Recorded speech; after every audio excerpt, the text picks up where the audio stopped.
C'était quand la dernière fois où vous vous êtes senti libre? Vraiment libre, hein? Vous savez, cette idée que les contours de nos vies sont sans doute beaucoup plus vastes qu'on peut l'imaginer. L'idée, par exemple, qu'on a aussi tout le temps devant soi pour faire les choses. C'est rare, ça. Ou bien que notre corps bouge librement. L'idée de la liberté quand tout est possible.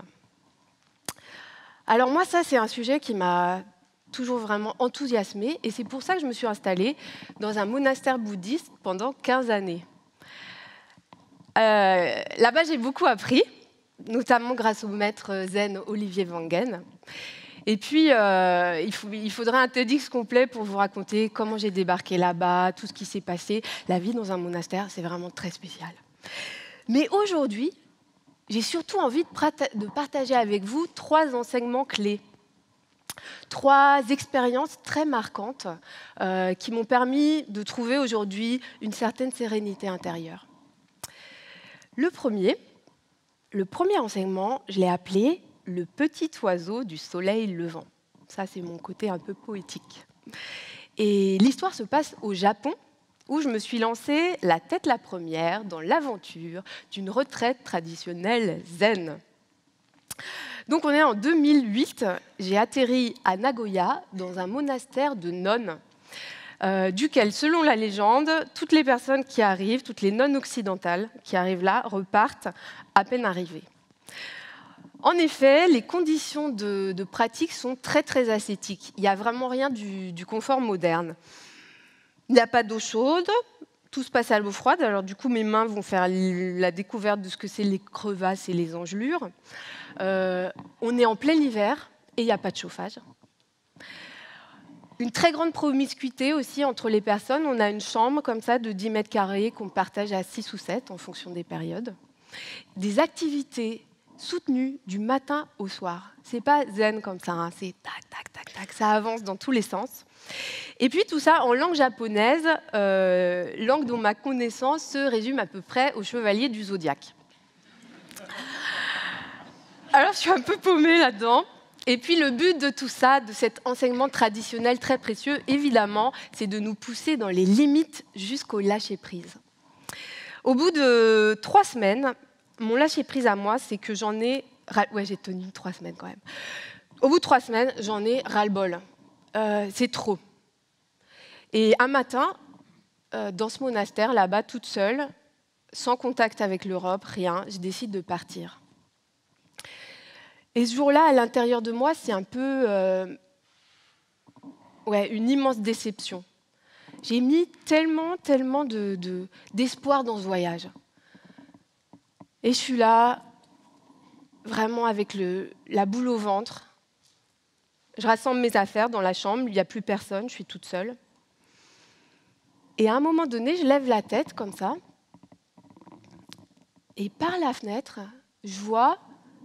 Comme ça, juste derrière la fenêtre, il y a une branche avec de la neige et dessus, un petit oiseau.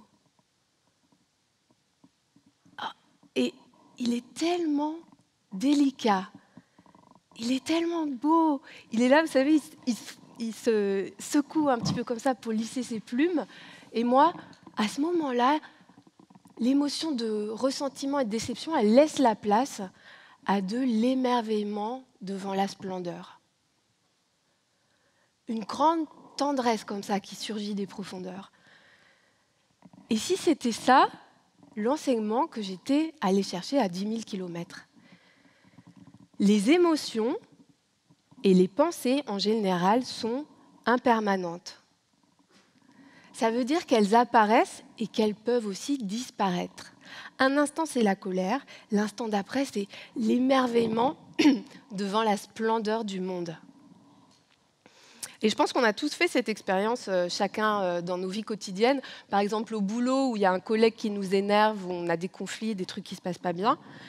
On ressasse, etc. Et puis, un coup de fil d'un ami qui raconte une blague ou qui nous raconte un truc marrant. Et tout d'un coup, on éclate de rire. Il y a cette capacité à l'intérieur de nous. Ça, c'est le premier enseignement. Les émotions sont impermanentes. Et c'est un petit oiseau qui me l'a dit. Le deuxième enseignement, alors celui-là, il est un peu différent, encore que, mais je l'ai appelé « Il y a quoi dans ma tête ?» Il y a quoi Je ne vais pas tout vous dire, hein, non. Il y a quoi dans ma tête? C'est en fait cette idée que pour que les émotions soient impermanentes, c'est-à-dire qu'elles apparaissent et qu'elles disparaissent, ok, ça c'est bien, mais il ne faut pas les ressasser. En général, on a plutôt tendance à boucler, quoi. Il y a un truc qui se passe, ça ne nous plaît pas, et puis on rumine, on a tous ce fonctionnement un peu naturel à l'intérieur de nous. Et pour pouvoir arrêter de ruminer, c'est vraiment très important de comprendre et de réaliser qu'on est en train de le faire, donc de mieux connaître, mieux savoir ce qu'on a dans la tête. Il y a quoi dans ma tête? Alors ça, j'ai fait l'expérience aussi une fois, j'étais assise en méditation, en mode Bouddha paisible. Je n'arriverai pas à le faire là, je crois. Voilà, en mode Bouddha paisible. Et à ce moment-là, le maître dit « Laissez passer vos pensées et vos émotions comme des petits nuages dans le ciel. » Oh, c'était beau et ça m'a mis dans une rage terrible parce que moi, mes émotions et mes pensées à ce moment-là, ce n'étaient pas des petits nuages paisibles et vaporeux dans un ciel azuré, c'était plutôt des gros cumulonimbus bien noirs, bien compacts et qui avaient tendance à stagner. Donc en apparence, Bouddha paisible à l'intérieur, ça bouillonnait. Alors comme vous pouvez vous en rendre compte, j'étais super motivée pour réussir à faire ça. Donc j'ai beaucoup étudié et aujourd'hui, j'avais envie de vous faire gagner du temps, parce que moi, ça a pris un peu de temps quand même. Et donc, je voudrais vous proposer, là, tout de suite, un petit exercice. Vous êtes d'accord? Alors, installez-vous confortablement dans vos fauteuils. Voilà, petit moment de détente. Et vous allez pouvoir étudier, découvrir avec passion ce qu'il y a dans votre tête et dans votre corps. Fermez les yeux maintenant. Concentrez-vous tout d'abord sur le contact du corps sur votre fauteuil. Prenez conscience que vous êtes là, assis dans cette pièce à cette heure-ci de la journée. Ça, c'est l'instant présent. On est où, là, tout de suite? Et puis, vous allez pouvoir partir un petit peu en exploration, devenir les Indiana Jones de votre mental. Et pour vous aider, je vais vous guider par rapport aux formes que peuvent prendre les pensées. Vous pouvez peut-être avoir maintenant des pensées sous forme d'images, comme un film qui déroule à l'intérieur de soi, ou des flashs de lumière, ou bien parfois c'est un souvenir de l'endroit dans lequel on est ou de la personne qui est en train de parler en ce moment. Ça, c'est ce qu'on appelle les images mentales visuelles. Et pour d'autres personnes, ça peut être des sons, et notamment ce qu'on appelle la petite voix dans la tête. Alors celle-là, des fois, elle est très très bavarde. C'est une petite voix qui commente, qui raconte, qui analyse, qui dit des bouts de phrases et puis des fois aussi qui chante à l'intérieur. La petite voix dans la tête, c'est le dialogue intérieur. Il y a quoi dans vos têtes? Des images? Une voix, une petite voix intérieure? Et la troisième forme, celle-là, on l'appelle le kinesthésique. C'est en fait tout le domaine des sensations qu'on a dans le corps. C'est-à-dire le chaud, le froid, le contact du fauteuil, par exemple, le lourd, le léger. Mais aussi, dans cette catégorie, il y a tout le domaine des émotions qu'on ressent dans le corps. La joie, la colère, la tristesse, tout ça. 3 formes possibles de pensée. Dans un instant, vous allez pouvoir ouvrir les yeux et vous en saurez plus sur votre fonctionnement intérieur. Est-ce que vous êtes davantage dans les images, dans la petite voix dans la tête ou dans les émotions, le ressenti corporel, etc. Voilà.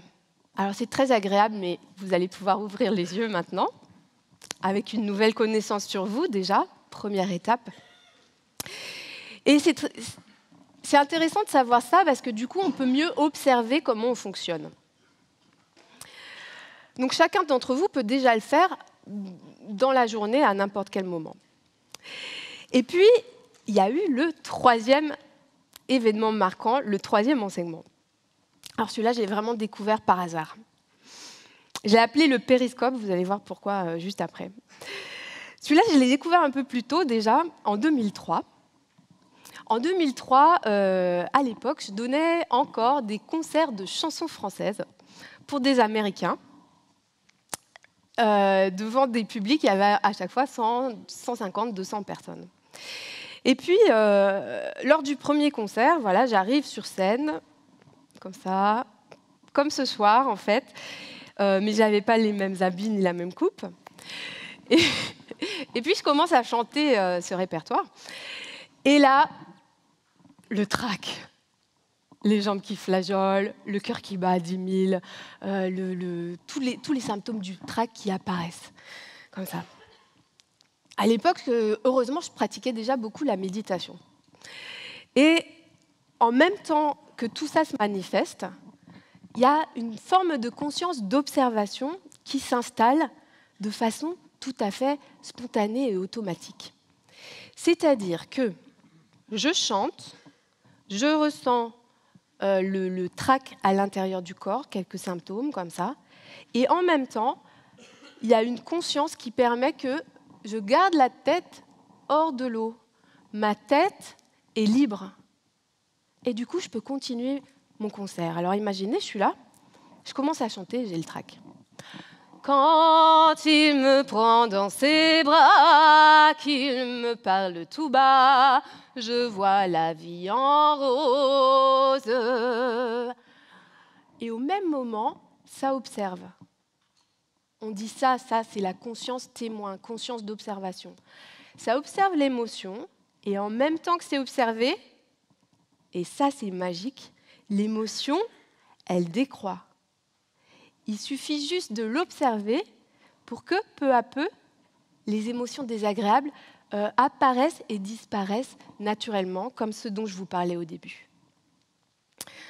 Voilà, ça j'ai appelé ça le périscope. Alors pourquoi ? Parce que vous connaissez le périscope, c'est l'espèce de tige qu'il y a au-dessus des sous-marins, puis qui peut se lever un petit peu comme ça hors de l'eau, comme un canard, pour observer le paysage.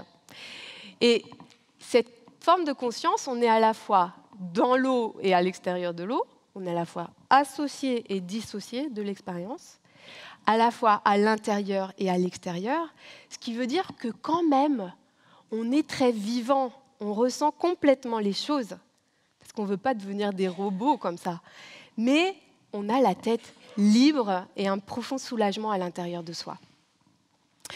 C'était le troisième événement marquant de ces dernières années. Donc le premier, les émotions apparaissent et disparaissent naturellement. Le deuxième, on a la possibilité de connaître soi-même la forme que prennent nos pensées et nos émotions, visuelles, auditifs, la petite voix dans la tête, ou kinesthésiques, les ressentis du corps. Et la troisième, il est possible de découvrir cette merveilleuse conscience d'observation, conscience témoin, qui permet d'être tout à fait présent aux choses et complètement libre. C'est chouette, non ? Alors, c'est pas fini, parce que pour terminer, j'ai envie de vous proposer un petit rituel pour la journée, un petit rituel du matin plutôt, parce que le matin, c'est un moment clé de notre journée, qui va vous permettre d'intégrer, voire d'incarner complètement ces trois choses en un exercice. Ça vous dit ? Alors, imaginez-vous le matin. Le réveil sonne. OK. Alors là, généralement, on met la fonction répétition. Une fois, deux fois. Et à un moment donné, il faut se lever. À ce moment-là, ce que je vous propose, soit vous êtes allongé, soit vous vous mettez déjà sur le bord du lit. Ce que je vous propose, qui peut changer vos vies, c'est de prendre conscience de votre première pensée du matin. Juste ça. Est-ce que c'est une image ? Est-ce que c'est une petite voix dans la tête ? Est-ce que c'est une émotion ? Une sensation dans le corps ? puis de la deuxième et de la troisième. À ce moment-là, naturellement, vous allez, comme ça, changer votre mode habituel, devenir conscient de ce petit ronron, de ce petit moulin qu'on a dans la tête. Et ce qui est merveilleux, c'est qu'à ce moment-là, on se lève, non plus comme des robots, et puis on se dirige vers la machine à café, et puis on n'est pas encore vraiment bien réveillé, non. On se lève en pleine conscience, en retrouvant à l'intérieur de soi une liberté, plus comme des robots, mais vraiment acteurs de son quotidien. Ça procure, je vous le garantis, un grand soulagement à l'intérieur. Et là, on sait que dans notre journée qui suit, dans la journée qui suit, tout est possible.